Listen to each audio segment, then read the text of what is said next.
درود بسیار بر شما عزیزانم. این برنامه دوم ماست، ویژه برنامه ترور سردار اسد علی قلی خان فاتح مشروطه در 1 آبان توسط ماشین ترور رضا پالانی و سیستم بر روی پشت پردهش که استبداد روس و انگلستان بود تا بستر رو برای کودتاه بر روی مشروعه اسلامی خواهان ایجاد کنند. پس از اینکه روشنفکران مبارزان از 4 گوشه میهن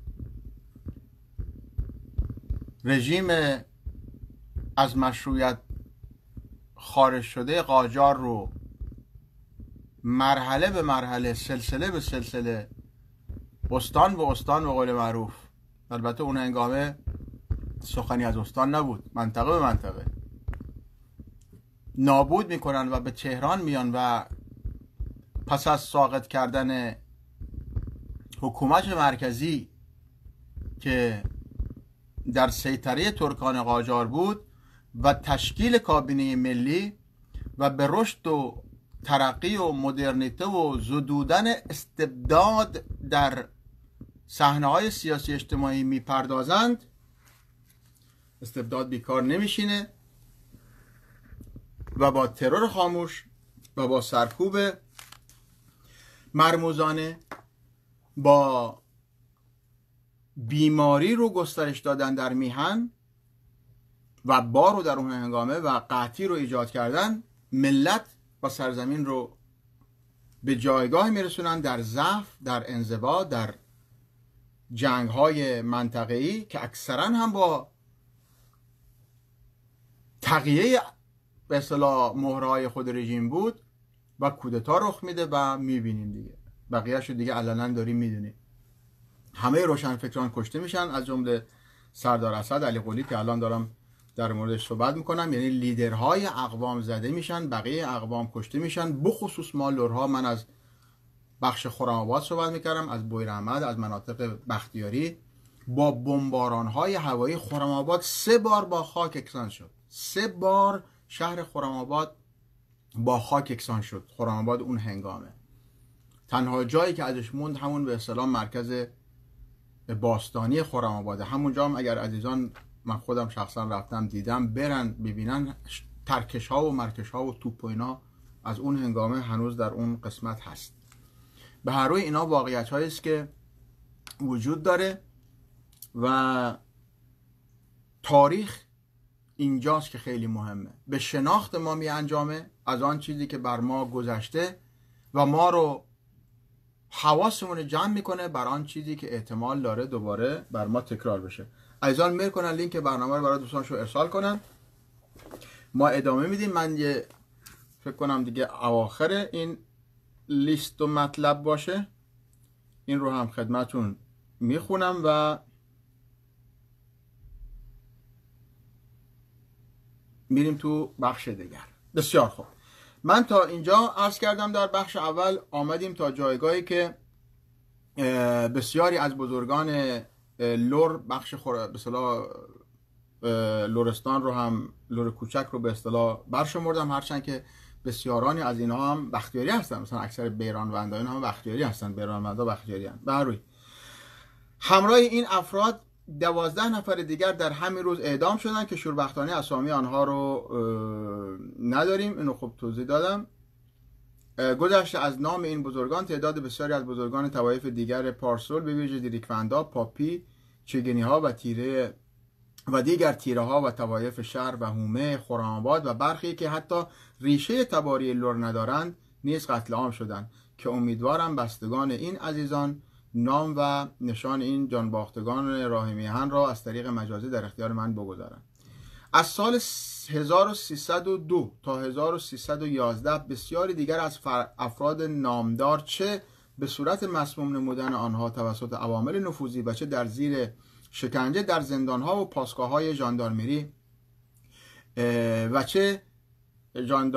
و چه سپردن به جوقه‌های اعدام به اتهامات دروغین و و جمله بدون دادگاهی شدن و بسیاری دیگر حتی زنان و کودکان عشایر و شهرنشین با توپخانه و بمباران‌های هوایی در چندین مرحله جنگ‌های مختلف که رضا پالانی با کمک خائنین از میان طوایف لر از جمله حاج ایلخانی‌ها قتل عام و مورد شکنجه و تحقیر و آوارگی قرار داده شدند. یکی از شرافتمندترین مردان میهن پرست وقت که به نام رستم لرستان معروف بود ابو قداره نام داشت، یا تبار ابو قداره رو شما اگر تحقیق کنید می‌بینید کیه. ابو قداره سد محکمی در برابر بارها یورش ترکان عثمانی از غرب کشور به ایران بود. بارها ارتش روس و انگلستان را تارومار و غرب کشور را قتلگاه متجاوزین ساخته بود. در نهایت دشمنان مام میهن این دلاور مرد کوهستان را با سم مسموم و پس از قتل وی بارها به طایفه ایشان حمله های ناجوانمردانه کرده که در نهایت ارتش تا دندان مسلح روسی انگلیسی رضا پالانی شامل 25,000 مزدور آموزش دیده ترک و عرب و هندی و برخی از خودفروشان لر از دو سو به طایفه رستم لر که همون ابو قداره معروف است تاختن و پس از قتل عام بسیاری از زنان و مردان میهن پرست این طایفه سلحشور که امروز به لرهای پشتکو یا فیلی معروف هستند باقی مانده آنان را به خاک کنونی میهن جدا کرده و زیر سلطه ترکان عثمانی و انگلستان در بخش دروغین به نام لرستان عراق محصور نمودند. ارتباط آنها را برای همیشه با دیگر همتباران قطع کردند. این ابو قداره و این طایفه ابو قداره که همون لرهای پشتکو یا لرهای فیلی هستن همواره با روس، انگلستان و یه موی بودن توی به قول معروف دماغ قاجارها هم بارها به اینا حمله کردن ولی حریفشون نشدن. او کسی که به اصطلاح ضربه کاری رو زد در دوره پالانی بود. چرا؟ چون در دوره پالانی تجهیزات نظامی بیشتری در اختیارش بود، هواپیما و توپخانه و خائنین.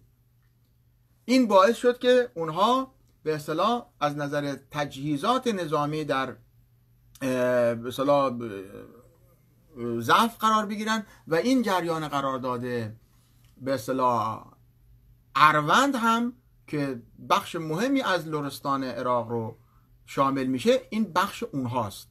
این قرارداد هم یعنی این قضیه مرزی هم باعث شد که اونها دیگه برای همیشه از ما جدا بشن.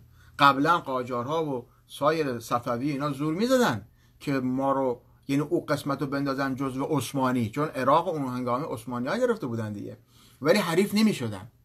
ولی با قضیه ماشینالات جنگی، تانک و نفربر و فلان که در زمان رضا پالانی نوین شد تو مملکت برای سرکوب، اونا دیگه اون هنگامه تونستن این کارو بکنن.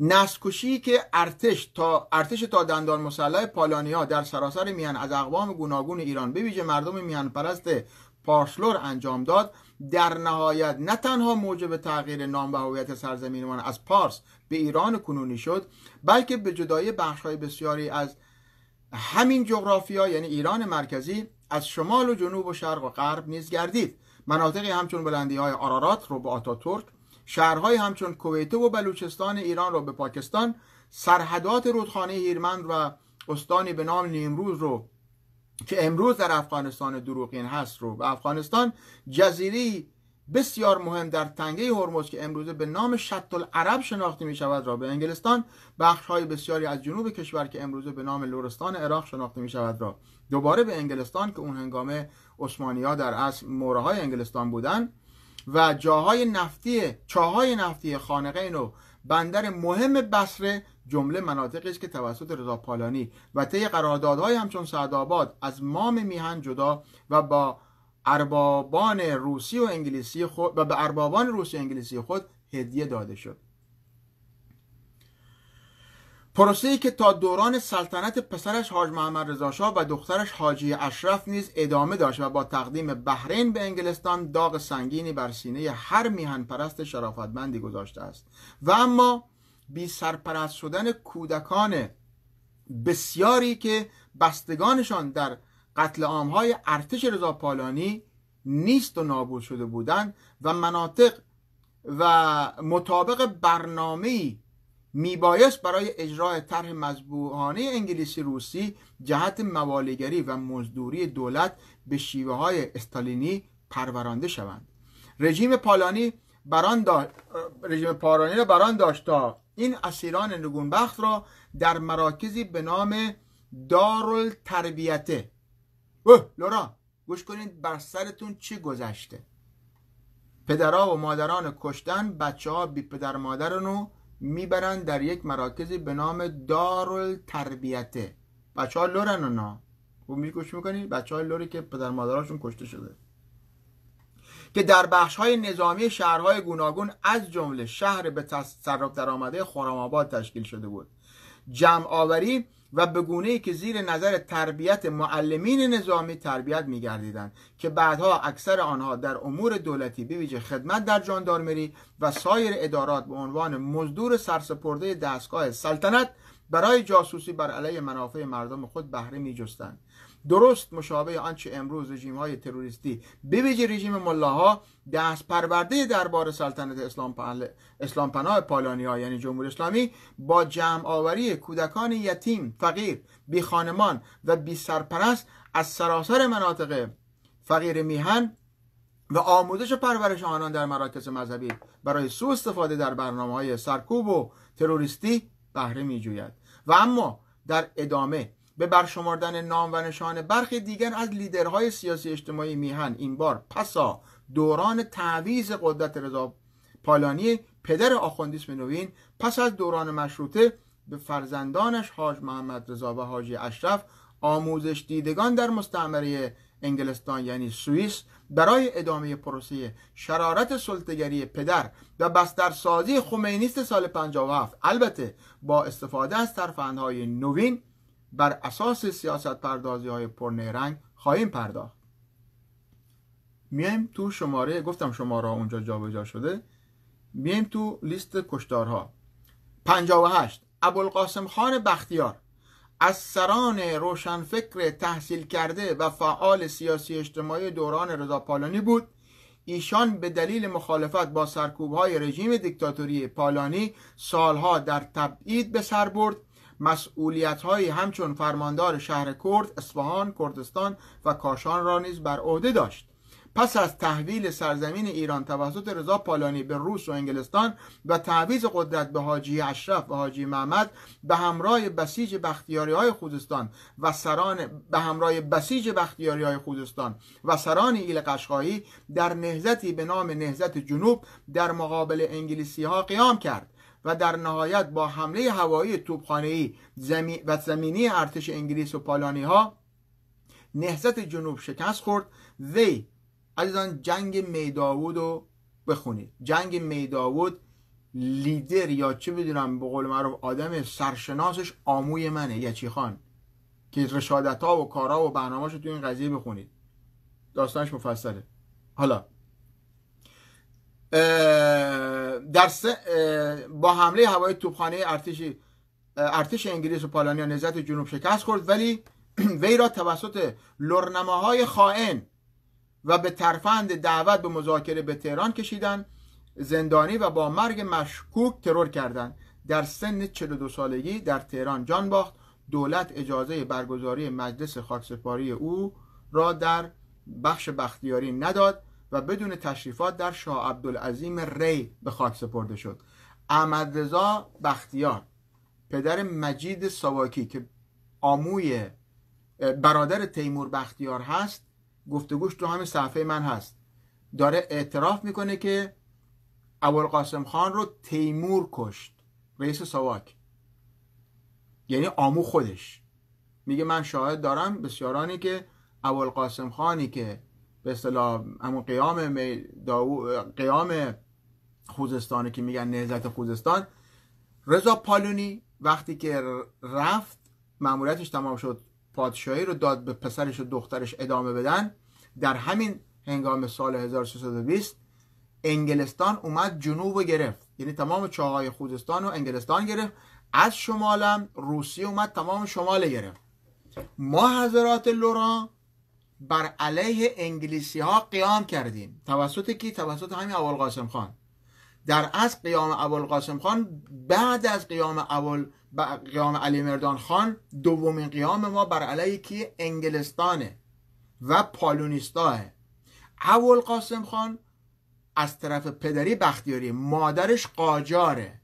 ابوالقاسم خان بزرگ مادرش قاجاره، اما از او قاجارای وطن پرستن. عرض کردم ما در بختیاری ها برخی رو داریم که به اصطلاح از قاجار زن گرفتن، برخی بختیاری هم هستن به قاجار زن دادن. تو اینا هم خائن هست تا دلت بخواه، چون این ازدواج ها برای خیانت و برای سلطه بر مناطق لر بوده. اما تو اینا آدمای میهنی هم بوده، یکیش ابوالقاسم خانه. به هر روی این ابوالقاسم خان رو وقتی که قیام میکنن و فلان، از یه طرف انگلستان با ناوگان و توپا و هواپیما اینا حمله میکنه بهشون، از این ورم دربار حاج محمد رضا شاه. یعنی از دو طرف با ارتش پالونیس و ارتش انگلستان. داستانشون چی بود؟ آقای انگلیس تو چی میخوای بری تو خوزستان؟ اینجا مملکت ماه. بخشی از به اصطلاح حتی عربهای خوزستان هم اینجا باش همراه هستن. این بیشرفای بیناموس نمیخوان بگن آقا چرا من میگم آقا من میدونم عرب خوزستان یعنی پاره تن ما، من میدونم عرب خوزستان یعنی وطن پرستی. ما ریشه تن پدر در پدر دوش با دوش هم در مقابل دشمنان جنگیدیم که خودم آقا تو جنگ 8 ساله بودمه. اکثر یاران من، همسنگری های من، رفقای من، عکسا منم هست. نگاه کنین، لوری حرف بزن، ریدم من ریشی بود، شاشیدم من شیر داد که اینقدر نفهمی. فهمیدی چه گلمت؟ لوری حرف بزن. پا پنگی خودیم لوری حرف بزنم، فارسی حرف بزنم که بقیه هم بفهمن. یعنی بگم که بفهمین. چرا من عرب ها رو میشناسم؟ چرا من قشقایی ها رو میشناسم؟ چون خانوادتاً با این افراد در جنگ 8 ساله اجسام هست آقا. اکثری افرادی که شما کنار من میبینین بخش بسیارشون بچه های عربن که در مقابل حزب بعث می جنگیدیم با هم. خیلی هاشون هم کشته شدن. به هر روی ترور خاموش. خب داشتم کجا؟ ابوالقاسم خانم که فرمودم خدمتون. 59 مجید خان بختیار، اون مجید خانی که دارم صحبتش میکنم که پدر بزرگ من رئیس دفتر تبلیغاتیشه برای مجلس، نه این مجید ساواکی که پدر فرامرز بختیار و احمد رضا مزدور رژیمه. نه، اسمشون شبیه همه. این مجید ساواکی برادر تیمور بختیاره. این با او مجید به اصطلاح نماینده بختیاری ها فرق میکنه. این مجیدی که من الان دارم صحبت میکنم رئیس وزنه‌بردار بود، بدنکار بود، رئیس به اصطلاح چی میگن حالا اون موقع، همین بخش ورزش کشور بود. عکساش با تختی و اینا هست. هواپیما شخصی داره، خیلی خوشتیپه. و اشرف جنده اخلاقش ای بود، یه کسی که خوشتیپینا میکشید رو خودش.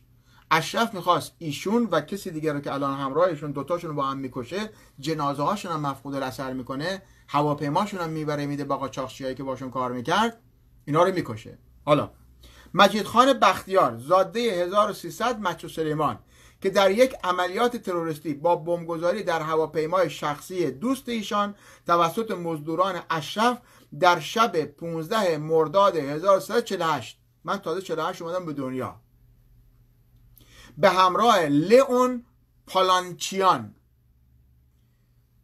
پالانچیان سرمایه‌دار معروف ارمنی کشته شدند. مجید خان جزو سیاستمداران و مدیران ارشد اجرایی کشور بود که در دوره 20 مجلس شورای ملی ایران نیز به عنوان نماینده شهرهای اردل از چهارمحل بختیاری در مجلس شورای ملی حضور داشت.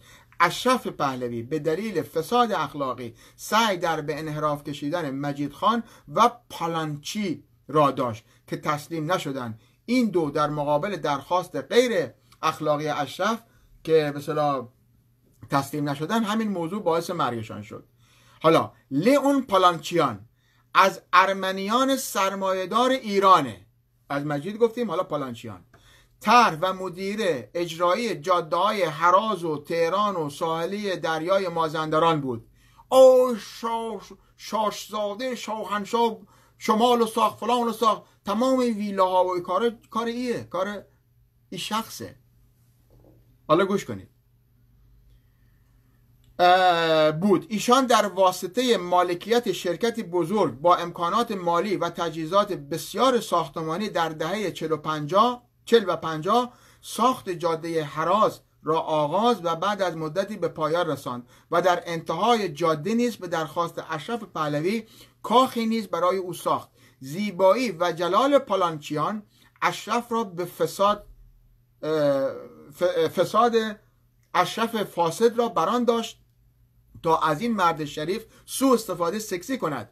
اما پالانچیان که انسانی خانواده‌دار بسیار با نجابتی بود، از درخواست‌های مکرر این زن فاسد سر باز می‌زند، به گونه‌ای که اشرف به ساواک دستور داد تا پالانچیان را بدون هیچ اتهامی به مدت 1 ماه زندانی کنند و شرط آزادی او را درخواست از اشرف گذاشته بودند و یه سری مسائلی که خودتون میتونید بری بخونید، دیگه به اونا نمیپردازم. در نهایت با نیرنگی که به او و دوستش مجید خان بختیار زد، هواپیمای شخصی او را توسط مامورین ساواک بمبگذاری نموده و در هنگام پرواز بر بالای دریای مازندران به همراه مجید خان بختیار در اعماق دریا سر به نیست کرد، به گونه‌ای که جنازه این دو و لاشه هواپیمای آنان نیز هرگز یافت نشد. 50.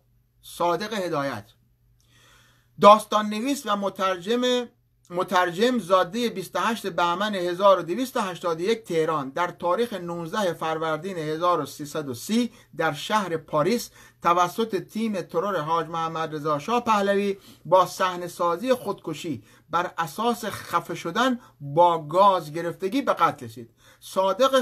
صادق خان هدایت به همراه پسردایی خودش تیمسار رزمارا که ایشون نیز به فاصله 1 هفته پس از ترور صادق خان در مسجد شاه تهران به ضرب گلوله مزدوران دربار ترور می شود، هر دو از منتقدان شجاع و مخالفین سرسخت دربار سلطنت حاج محمد رضا شاه بودند و پیشتر پدرش رضا پالانی نیز بودند.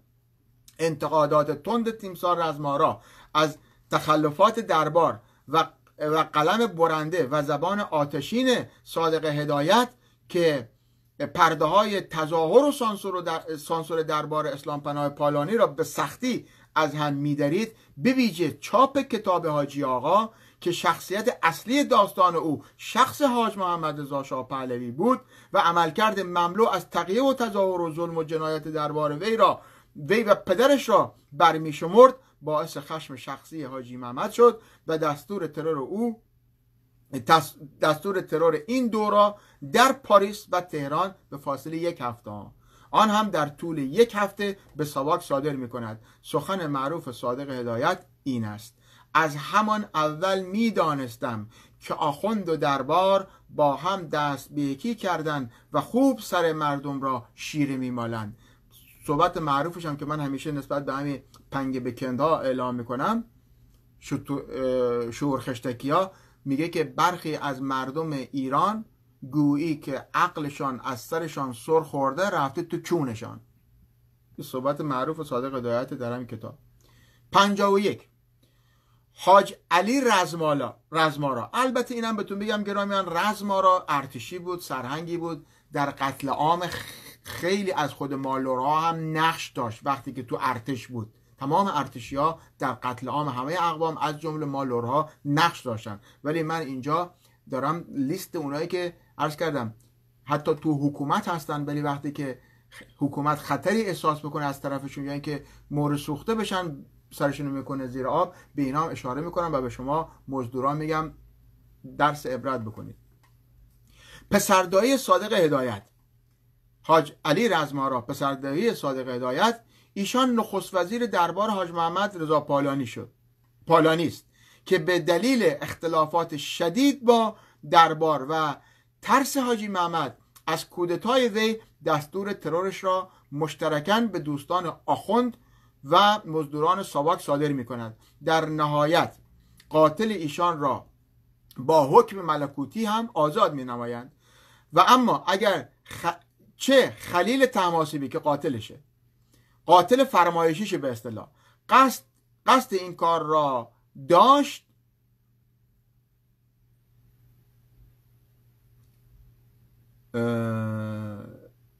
و اما چه خلیل طهماسبی قاتل فرمایشی قصد این کار را داشت ولی در واقع گلوله او به رزماران نخورد، بلکه نخست وزیر ایران با گلوله های با کالیبر بزرگ مربوط به یک اسلحه کلت کمری که تنها در اختیار ارتش بود کشته شد و ضارب واقعی یک گروبان ارتش از محافظان خود رزمآرا به نام مصطفی پازوکی بود که با هماهنگی دربار و شخص اسدالله علم این قتل را انجام داده است. بنا به روایتی در آن مقطع حاج محمد رضا شاه مخالف رزمآرا بود و از آن می‌ترسید که رزمآرا کودتا کرده و قدرت را در دست بگیرد. محمد مهدی عبدخدایی، من خودم با محمد مهدی عبدخدایی در تهران دیدار داشتم، رفتم دفترش، داستانش مفصله، یک آدم جاکش بی‌ناموسیه، مال همین فدایان اسلام نمیچیه. در سال 1331 دکتر حسین فاطمی وزیر امور خارجه را ترور کرد، این همون عبدخداییه. از یاران نزدیک نواب صفوی و خلیل طهماسبی ترور رزمآرا را کار گروه خود دانسته و ماجرای ترور رزمآرا از سوی دربار را افسانه سرایی جبهه ملی میداند. نتیجه این که روایت و داستان سرایی دستگاه دروغ پرداز دربار سلطنت پالانیا به گونه‌ای در اذهان عمومی گسترش یافته که هرگز قاتل رزمآرا نه مشخص شود و نه محاکمه و نه زندانی بشود. دقیقاً مثل حملات جمهوری اسلامی، یارو رو میکشن، 1000 تا سناریو براش درست میکنن، یارو میگه آقا ولش کن دیگه، کشتنش رفت، که دشمن رو کشته و قاتل اینا مشخص نشه. بروی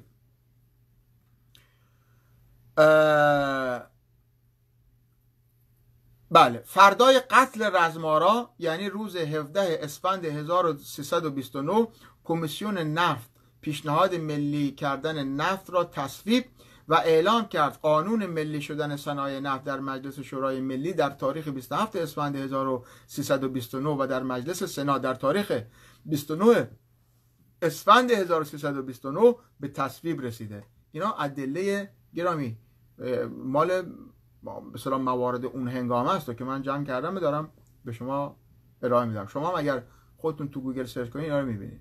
52 سید احمد حکم آبادی اسم اصلی کیه؟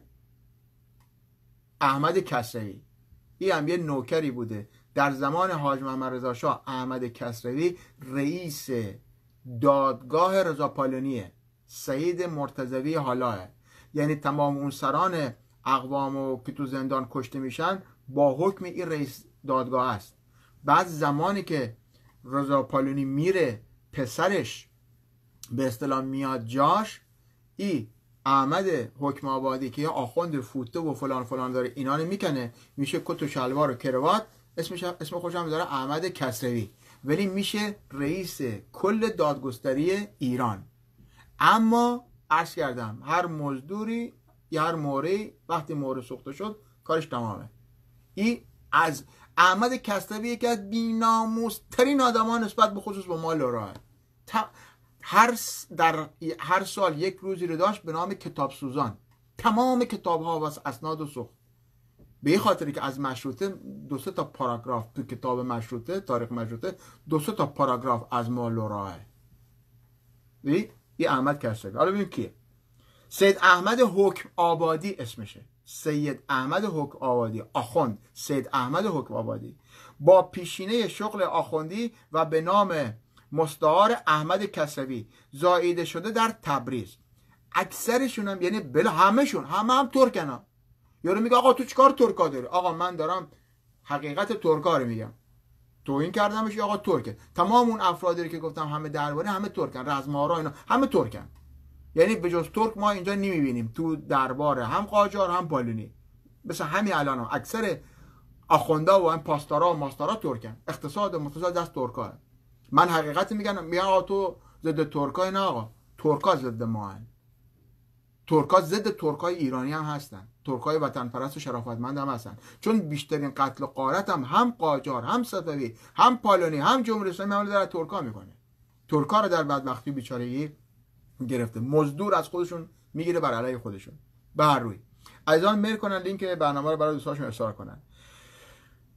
در تبریز ایشان نیز مشابه آیت الله سید زیادین طباطبایی دیبا، نخست وزیر پیشین دولت سرنگون شده قاجار که با کمک روس و انگلستان توانست مدیریت کودتا سوم اسفند با همکاری رضا پالانی ترک قزاقستانی را بر عهده بگیرد و پس از کودتا لباس خود را از تن درآورد، با کت و شلوار و کراوات، و حتی نامش را به سید زیاد تبدیل کردند. اشاره به پدر بزرگ فرح. احمد کسروی هم چنین کرد و به کاسلیسان و قلم فروشان دربار سلطنت پالانی ها تبدیل شد. وی در بسیاری از موارد به ویژه در ثبت تاریخ دوران مشروطه جعل، سندسازی و سانسور را در کارنامه خود دارد، بخصوص در کمرنگ نشان دادن نقش اصلی فاتحان مشروطه یعنی لرهای بختیاری ننگی ابدی بر پیشانی خود به جا گذاشته است. نمونه شخصیت متزلزل ایشان را در این دوران میتوان، نمونه شخصیت احمد کسروی رو میتونیم علی لاشی، من بهش میگم علی لاشی، علی میرفرتوس بدونیم. علی میرفرتوس به گفته طنز پردازان کشورمان آقای هادی خرسندی میگه علی میرموسموس به دنبال بوی پول روان است. معرفی نمود، میگه علی میرموسموس به دنبال بوی پول روان است.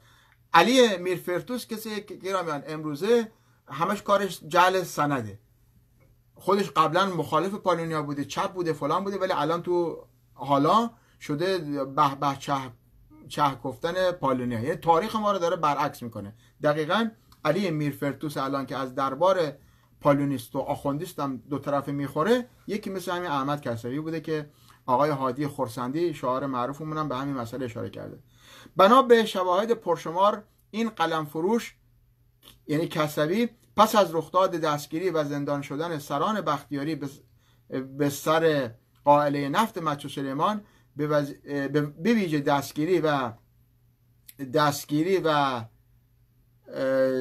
دستگیری پسر سردار اسد علی قلی خان فاتح مشروطه یعنی جعفر قلی خان سردار اسد سوم و قتل شنیع او در زندان قصر توسط پزشک احمدی معروف به قصاب دربار صورت پذیرفت.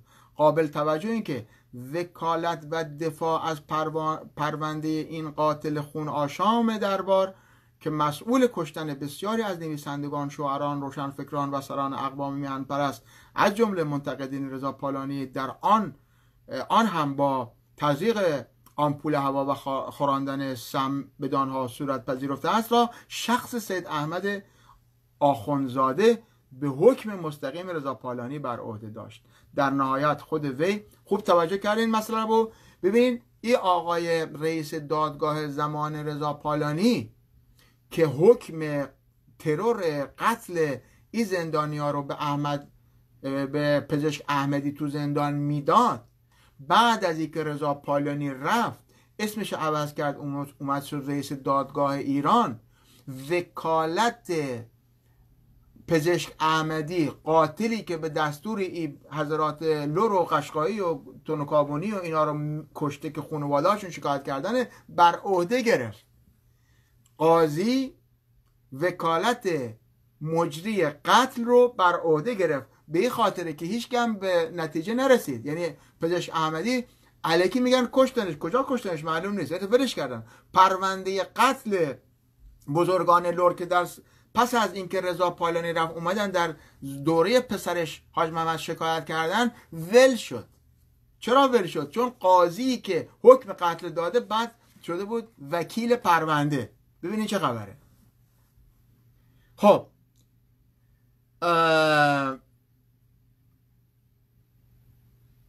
برعهده داشت. در نهایت خود وی نیز شاید به دلیل افشا نشدن همین پرونده ها توسط تیم ترور دربار حاج محمد رضا شاه در دفتر کار خودش ترور و قاتلین او نیز به حکم ملکوتی دربار سلطنت پالانی ها با افتخار آزاد، مراسمی در حد ورود یک قهرمان ملی به کشور در هنگام آزادی آنان از بازداشتگاه تشریفاتی ساواک گرفته شد. توضیح این که کتاب‌هایی که به نام وی و به دروغ به عنوان دین ستیزی چاپ شده اند جمله در تضاد با سیستم اسلام شیعی هست.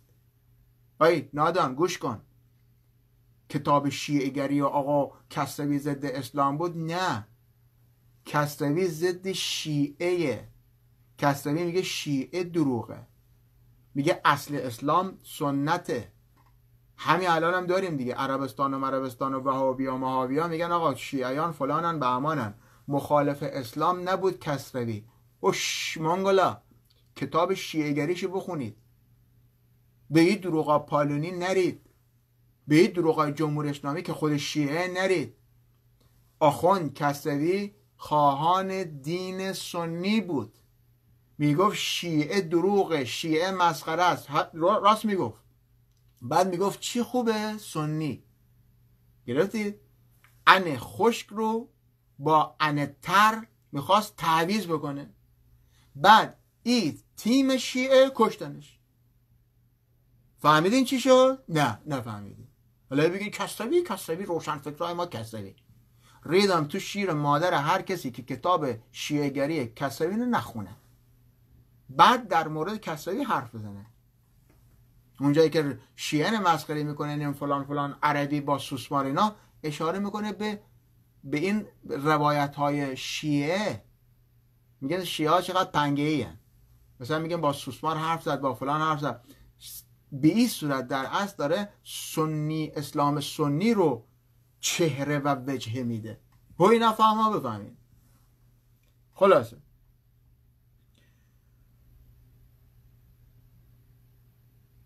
خب کتاب هایی که به نام وی و به دروغ به عنوان دین ستیزی چاپ شده اند جمله در تضاد با سیستم اسلام شیعی و در رنگ و جلا پوشانی به سیستم اسلام سنی می باشد و به زبان ساده این فرد قلم فروش سعی در سرپوش گذاشتن بر بخشی از تعفن اسلام و برجسته نمودن بخش دیگر از فاضلاب اجتماعی سیاسی در جامعه ایران داشته است. باز هم برای مثال کتابی همچون تاریخ دروغین 500 ساله خوزستان منسوب به وی نیست. من این کتاب خودم خوندم، همین تاریخ 500 ساله خوزستانه، حالا اینجا توضیح دادم. البته منسوب به وی نیست جمله اسنادی به سلیقه کپی برداری شده از منابع تاریخی دیگر است که چاپ هر یک از آن منابع هم اکنون موجود هست و خود کسروی هم در همین کتاب به برخی از آنها اشاره کرده. بسیار تاثیرگذارتر و کاملتر گویای دیرینگی 10,000 سال جلگه خوزستان می باشد، نه 500 ساله، نه تاریخ 500 ساله خوزستان. رجوع شود به خود کتاب.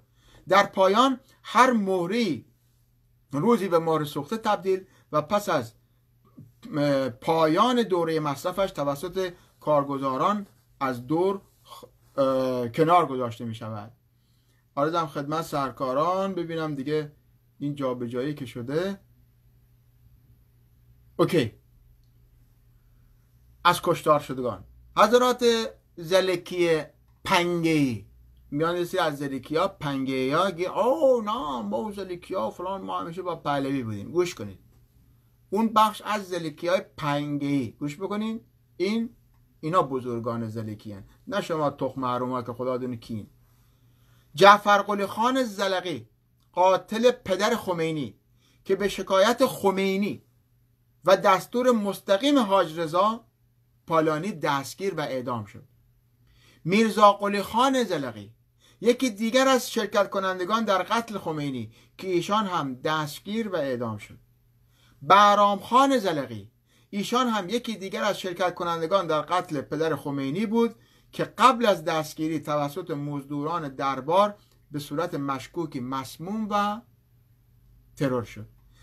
این بزرگان وقتی که پدر خمینی میکشن، 3 تا از بزرگان زلقی هستن، 2 تاشون تو زمان همون رضا پالانی کشته میشن، یکیش هم که فکر کنم بهرام که فراری میشه. اینا تو زمان حاج محمد همین خمینی میره شکایت میکنه و به شکایت خمینی حاج محمد فکر کنم بهرامه زندانیش میکنه و در نهایت میگن تو زندان کشته میشه، میکشنش، زیر شکنجه میکشنش. زلقی های پنگه بکن، گوش کنید چی گفتم، آبروی زلقی های بزرگ نبرید، دست کم در مورد بزرگانتون بخونید، پنگه ای ها. خب تیمور بختیار، حالا گوش کنید، مزدوران گوش کنید، پاسدارای امروز گوش کنید، محسن رضایی لاشی گوش کن. تیمور بختیار یکی از ژنرال های بلندپایه ارتش ایران، بنیانگذار ساواک، فرمانده آزادسازی آذربایجان. پالونیا آذربایجان، اگر حاج محمد رضا نبود آذربایجان رفته بود. بی‌ناموسا تیمور بختیار آذربایجان با بختیاریا و سایر میهن پرستان آزاد کرد. حاج محمد شما اصلا مالی گوزانه بود. حاج محمد شما نمیتونست خشتک فرعون کنترل کنه. آذربایجان از برخی مورای فریب خورده روسی وقت، فرمانده سرکوب قیام ابوالقاسم خان، بله قیام ابوالقاسم خان هم آقای تیمور بختیار فرمانده کشتار و قتل عام خود مالورا بود، رئیس ساواک بود دیگه، سگ زنجیری دربار بود. اینجاست که میگم لر خسخس بدبخته. خان بختیاری به نام نهضت جنوب که بر علیه سیطره ارتش انگلستان در بخش آن توسط بختیاریا و ترکا قشقایی برپا شده بود، با توجه به برادرکشی‌های بسیار که در بختیاری انجام داد و خوشخدمتی‌های بسیار برای دربار سلطگر حاج محمد رضا شاه، در نهایت مزد خود را هم گرفت و به خاطر اختلافات شخصی که با حاج محمد رضا شاه پیدا کرد از کار برکنار شد و در نهایت به عراق رفت و در پایان با اتهامات واهی و بدون محاکمه توسط تیم ترور حاج محمد رضا که با همکاری برادرش مجید و همین احمد بختیار که الان توی چهارمحال است و فرامرز بختیار، یعنی پسر برادرها خودش، توسط یک ساواکی که میگن ارمنی بوده، اینجا دیگه مرحوم حافظی که همین چند ماه پیش مرد اینو توضیح میده، در عراق میکشنش. یعنی برادر خودش مجید ساواکی همکارش با 2 تا از پسراش که احمد رضا بختیار هم الان تو چهارمحاله با فرامرز بختیار که فکر کنم همین آلمانه، اینا همدستی میکنن، مخ آموشونو میزنن، یه تروریست میفرسته، تروریست هم تق با تفنگ میزنه آموشونو میکشه. یعنی تیمسار بختیارو. این سخنانه که من گفتم فلان فلانو اسفندیار پسر تیمسار میگه، نوشته تو برنامه هم گذاشتمش. من خودم با اسفندیارم صحبت کردم، همین حرفا رو گفت، هم اسفندیار هم مادرش، یعنی زن تیمور، اینا رو به خودم گفتن، ضبط کرده دارمشون. خلاصه در نهایت مزد خود را گرفت و در نهایت عراق رفت و در پایان اتهامات واهی و بدون محاکمه توسط تیم حاج محمد رضا شاه ترور شد. پروسه قتل عامی که در واقعیت از دوران کودتای رضا پالانی، آن هم بر روی موضوع نفت و گاز مناطق به ویژه چاهای بزرگ نفت و گاز مچو سلیمان آغاز شد و تا لحظه تعویض قدرت از دربار سلطنت پالانی ها به بیت خمینی ادامه داشت. و اما با ظهور ماشین کشتارگر خمینی است دست پرورده شده در سایه کمک‌های ملی و نظامی دربار و دارای استحکاماتی نیرومند، همچنین بزرگترین زندان‌های خاورمیانه به مانند اوین و رجای شهر و کارون اهواز و دستگرد اصفهان و بیش از 57,000 مسجد ساخته شده توسط دربار که خمینی آنها را سنگرهای خود نام برد و سازماندهی نیروهای ژاندارمری و شهربانی و نهادی نوبنیان به نام کمیته های انقلاب فضای میهن را به یک قصدگاه مخوف برای مردم بی‌دفاع به ویژه لیدرهای جامعه تبدیل و روز به روز گسترده تر و بیرحمانه تر بر حرکت خود ادامه میدهد. نتیجه اینکه رژیم سلطگر پالانیست های اسلام پناه بسترساز خمینی سال 57 و همکنون نیست، باز ماندگان اجنبیان پالانی ترک قزاقستانی و خمینی سیک هندی میراثخواران این مقوله شوم در میهن ما می باشند هر دو سیستم شامل عناصری اجنبی، اسلام پناه‌های دروغگو، تقیه‌باز و مکاره بوده و می باشند. آگاهی چراغ راه رهایی است. من دیگه خودم حقیقت خسته شدم. این لیست و این موضوع ادامه داره.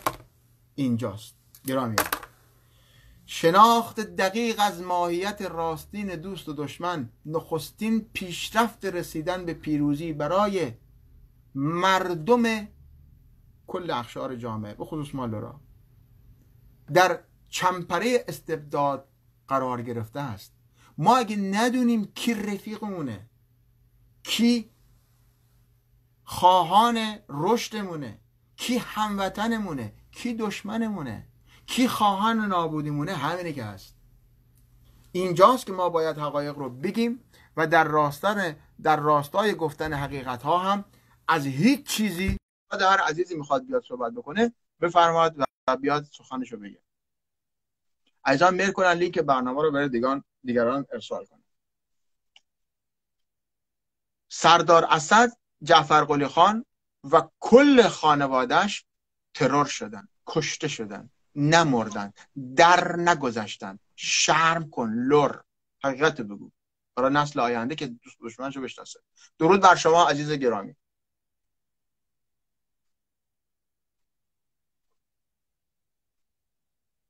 درود بر شما. خسته نباشی، خدا قوت. واقعا خان ما از بیانات گوهربار مستفیض آقا لذت می‌بریم. اجازه بده، ما هم بافورتی که دیدم حالم جونو همون بافورتی که دیدم حالم زیده به هم. برو پایین شیر داد، دردت هم به جونم. برو پایین. چشم عزیزم چشم برو پایین. چشم ستینمی چشم به اومی. برو پایین تا بدوم. ببین گو عزیزم این شرم ماه رو فریبمون دادنه. آقا تو فکر نکن بزرگی به تریاک کشیدنه. شما به عنوان یک الگو 4 تا جوان داره تونه نگاه کنه. تو ویده بالا عکس بافورت افتاد، تشو منقلت افتاد. این شرم لوره. بذار یه داستانی بگم. خب من مسئول کانون فرنگی لورای بختیاری بودم، مسئول کمیته شعر ما در کانون، شاعری معروف و فلان و فلان و فلان، نخوام اسمش بیارم، بلش بیا.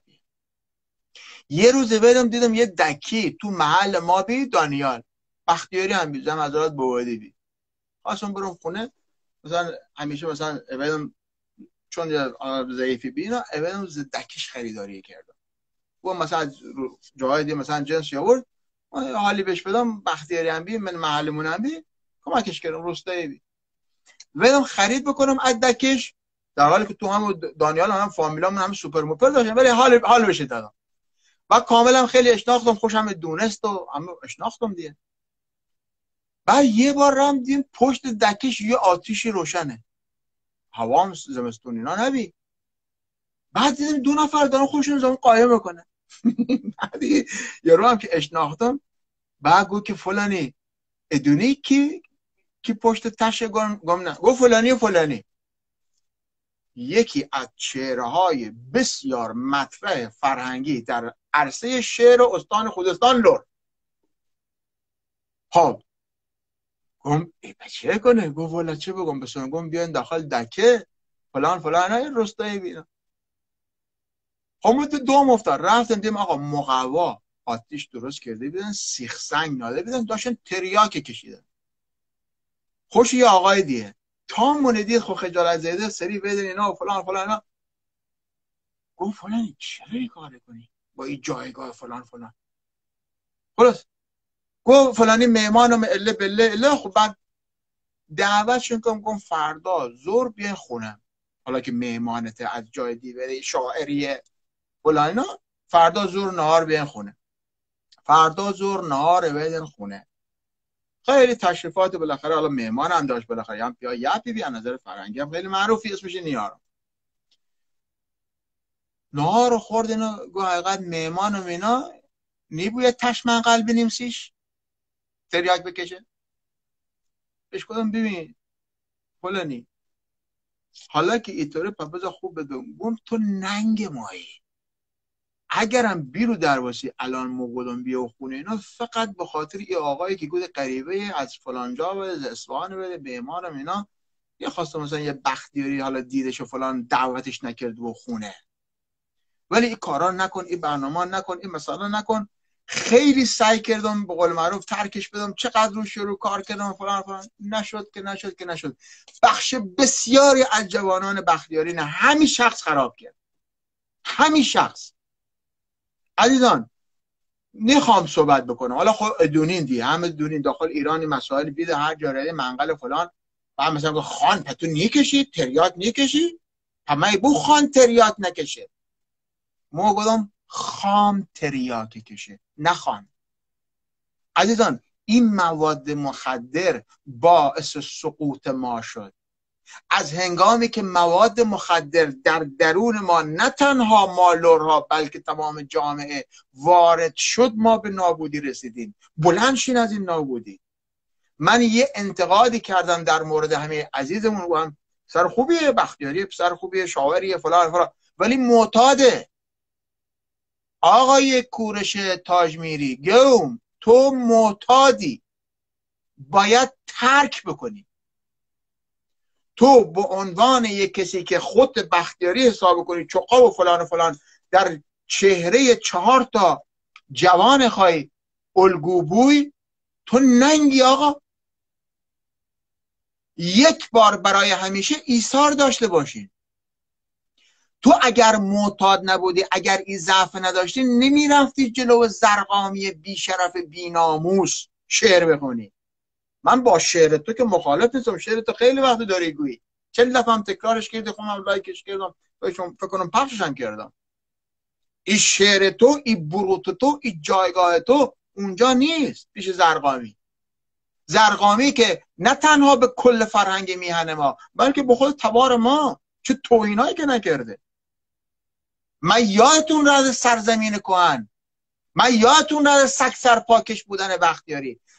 زرقامی رو نگم پیابوک بزن به گوشش، نه رو واسه جفتش بهش مشروعیت بده، نرو اون شعر و بروتت خرجی کسافت بکن. یا به یک کنامی نرین، یا اگر رفتین طوری سخن بگید آقا تو این شعر 100 بار خوندیه، ما هم 100 بار شنیدیمشه، چیز جدیدی نگفتیه. تو این شعرت، این هنرت، این برنامهت بردیه در صحن پوچ بیگانه صحنه گردانی کردیه. تو نمیتونی تشخیص بدی؟ خب به خاطر که مشکل داری. بعد من امروز همش تو کلاب هاوس جلسه داشتم، پیام بهم داد و فلان الان دیدم داخل همین اینستاگرام نوشته با یک صفحه فیک اومد. آقا ما برام آپتینم فیک چنه، ما با همین صفحه های دیگه دست برادرها و عزیزای دیگه ما همین صفحه مه. اما خداوند بنده هم که بیام با یه صفحه فیک به تو بگم فلان گو عزیز، براش هم پیام دادم نتونستم باهاش صحبت کنم.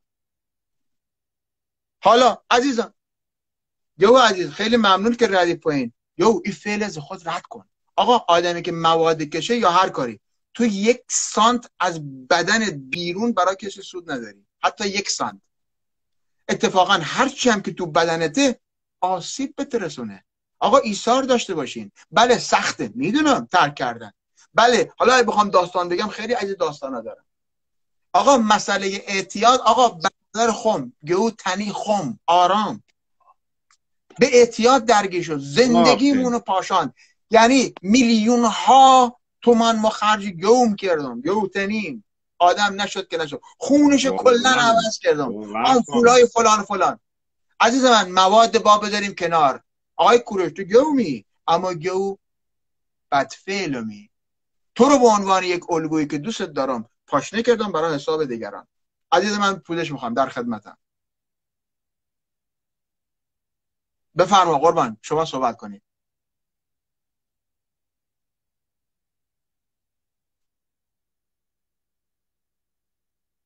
فکر کنم اینترنتت اشکال داره گرامی. یالا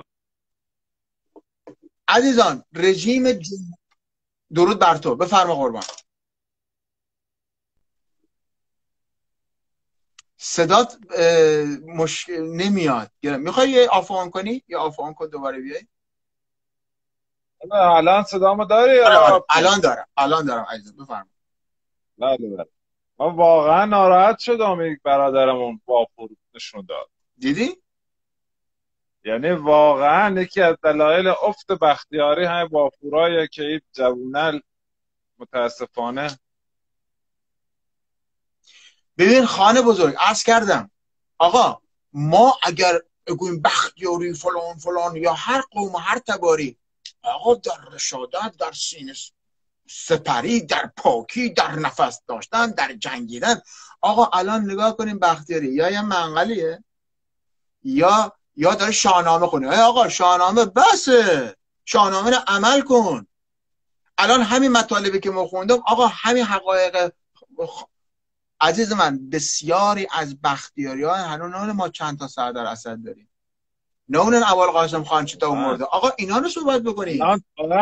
الان بلا به نسبت تخنی کنه به بختیاری سلام کنه، تا اگه سلام میگه بیا تو بریم با خود بشینیم. یه مش معتاد مفنگ. متاسفانه ما یک مش آدم برادرکش، خودزن و الکی آقا، ما با مثل با بارها گفتم سرکار که او سرکارم ببخش شاید بی‌ادبی، ولی بذار اینقدر رک بگیم که طرف بفهمه.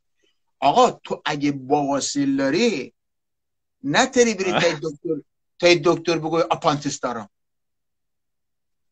این مریضیت بگوی بعدم بواسیرم آقا یه مریضیه.